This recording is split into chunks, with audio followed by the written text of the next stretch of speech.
Rebonjour, très chers frères et sœurs. Merci de me recevoir chez vous. C'est encore une fois votre frère, le frère Raphaël. Merci de me recevoir chez vous. Nous sommes en train de partager, et vraiment c'est un honneur, nous sommes en train de partager sur le sujet de « On ne se marie pas à cause de l'amour ». Alors j'ai essayé d'expliquer d'où vient le sujet et pourquoi je l'ai intitulé ainsi. Mais nous nous sommes aussi posé un certain nombre de questions. La première de ces questions est pourquoi les chrétiens les chrétiens dans les églises chrétiennes de réveil ne se marient plus. Tu vas constater qu'il y a beaucoup d'hommes, il y a beaucoup de filles, donc surtout, généralement, il y a beaucoup plus de filles que de garçons. Mais il n'y a pas de mariage dans la même église. Dans les grandes églises, mais il n'y a pas de pourquoi cela. Qu'est-ce qui empêche? Alors, la première réponse qu'on a trouvée, on l'a trouvée dans Matthieu chapitre 19, verset 8, où Jésus était en train de discuter sur le divorce et le mariage en général. Et là, les pharisiens lui demandaient qu'est-ce qu'ils pensent du divorce et pourquoi Moïse n'a pas fait ça, telle ou telle chose. Alors Jésus leur a donné une réponse qui y a en deux parties. La première, il dit, vous faites cela, vous voulez répudier vos femmes à cause de la dureté de vos cœurs. La dureté de vos cœurs. Qu'est-ce que tout simplement, ça veut dire tout simplement que nous sommes devenus très insensibles au Saint-Esprit. Nous sommes devenus très insensibles à la parole de Dieu. Nous avons des cœurs endurcis, insensibles, au point que Dieu peut amener maintenant. Tu pries pour une femme, tu pries pour un homme, et Dieu te donne, Dieu te parle à propos d'un homme ou d'une fille et tout ça, mais parce que cette fille-là ne passe pas dans les critères que toi tu t'es établi, tu mets à côté et tu continues à chercher.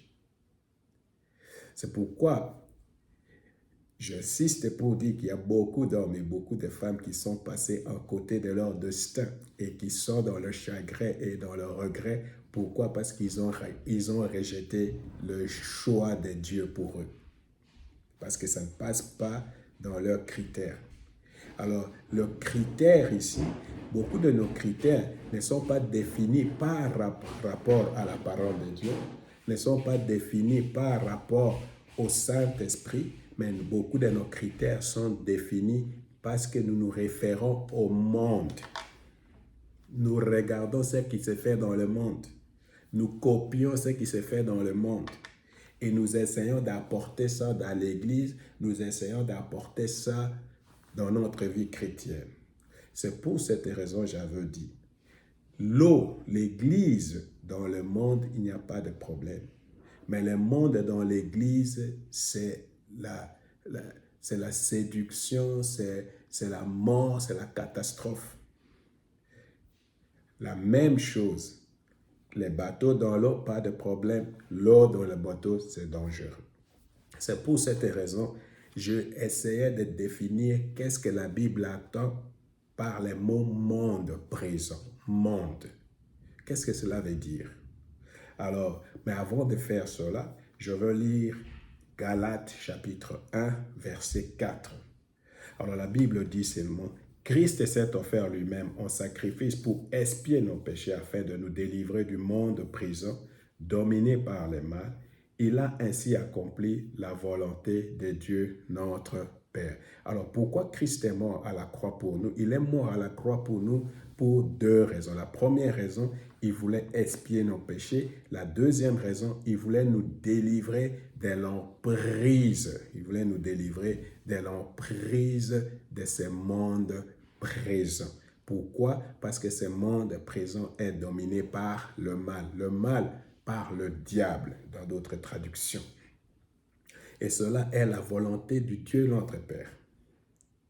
Alors, qu'est-ce qu'est le monde? Quand la Bible parle du monde, la Bible ne parle pas du globe terrestre, des pays ou des grandes villes. Mais quand la Bible parle du monde, la Bible parle du système social ou de l'ordre social dans lequel nous sommes nés, nous avons grandi, nous sommes éduqués. Quelqu'un d'autre peut peut-être paraphraser cela comme ceci. C'est la, la culture. Tu entends les gens dire, ça, ce n'est pas notre culture. Ça, ce ne sont pas nos traditions. C'est nos traditions. Ce sont les us et coutumes. Ce sont les normes d'une société. Ce sont les systèmes de valeurs d'une société. Alors, comme nous sommes devenus chrétiens et que nous n'appartenons plus dans ce monde, nos systèmes de valeurs, nos traditions, nos cultures ne sont plus de ce monde, mais notre culture vient du ciel. Et c'est là où il y a le conflit, parce que souvent nous continuons à juger les choses d'après le monde, alors qu'il faut les juger d'après les systèmes, les critères du royaume des cieux. Alors, je vais vous donner deux exemples pour comprendre cela. Il faut savoir que les priorités du royaume ne sont pas les priorités de ce monde. Quelles sont les priorités du royaume? C'est d'abord le royaume des cieux. Cherchez d'abord le royaume des cieux et sa justice, et tout vous sera donné par-dessus. Ça, c'est la priorité de Dieu. Cette priorité, tu peux la trouver aussi dans Matthieu chapitre 6, verset 9. Quand nous prions notre Père qui est aux cieux, que ton règne vienne et que ta volonté soit faite sur la terre. Que ton règne vienne et que ta volonté soit faite sur la terre comme au ciel. Alors ça, c'est la priorité de Dieu. Le royaume est de Dieu. Que le règne de Dieu vienne. Mais le monde a une autre priorité. Les priorités du monde, c'est peut-être l'argent, c'est peut-être le plaisir, c'est peut-être... Vous comprenez? Donc, c'est différent. Je vais encore donner un exemple. Chez nous, par exemple, au Congo, je ne sais pas ailleurs, chez nous, par exemple, au Congo, pour que vous compreniez le système de ce monde, chez nous, au Congo, par exemple, une fille qui a 20 ans, 25 ans, 26 ans, ne peut pas habiter seule, ne peut pas louer un appartement seule et habiter seule parce qu'on va croire qu'elle est une prostituée. Alors, cette femme-là attend qu'on vienne le marier pour partir. Et pourtant, elles sont déjà adultes. Les mêmes femmes, quand elles viennent ici en Europe, elles vivent seules.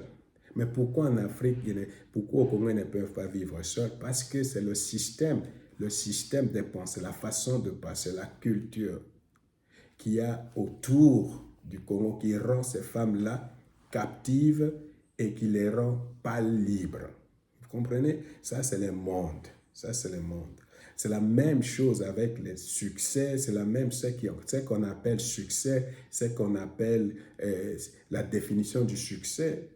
Alors, pour le monde, c'est autre chose, pour l'Église, c'est autre chose, ou pour Jésus, c'est autre chose. Alors, vous comprenez que mes intérêts, mes pensées, mes attitudes, mes opinions, mes critères de choix, par exemple pour les gens qui cherchent un homme, mes valeurs, mon jugement, mes buts et mes objectifs, mon agenda, peut être soit influencé par les systèmes, par la culture du ciel, par le Saint-Esprit, par Jésus-Christ, par sa parole, ou peut être influencé et continue d'être influencé par le monde.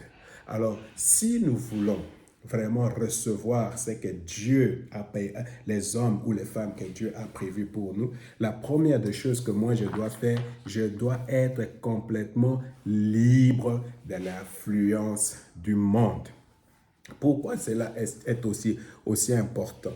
Je vais vous donner un autre exemple pour juste illustrer ce que le monde veut dire, parce que je vais revenir encore à ce sujet après. Regarde, par exemple, ici chez nous. Avant, les mariages homosexuels n'étaient pas welcome. Mais maintenant, si tu parles contre le mariage homosexuel, tout le monde se soulève contre toi. Ça, c'est le monde. Hein? Ça, c'est le monde. Il ne s'aligne pas avec la parole de Dieu. Alors, les valeurs, les priorités, la définition de la prospérité, du succès, de la richesse, du pouvoir, les choses que nous cherchons sont complètement différentes de ce que Dieu est en train de chercher. Nos normes, nos valeurs, nos objectifs. Alors, si tu veux recevoir de la part de Dieu, un homme de la part de Dieu, une femme de la part de Dieu, la première des choses, il faut vraiment que ta volonté, que tes priorités, que tes systèmes de valeurs soient arrangés, soient en accord avec ce que Dieu est en train de faire. Alors frère, je vais encore revenir pour expliquer pourquoi il est important que nous soyons complètement délivrés de ce système de pensée, de ce monde, pour que Dieu nous donne un homme, une femme qui lui est vraiment, qui vient de son cœur, qui vient de Dieu. Vous comprenez? Et cela peu importe si tu étais marié ou pas marié, si tu étais divorcé ou pas divorcé, tout cela, Dieu peut restaurer toutes choses, que tu sais. Il n'y a rien qui soit difficile à Dieu.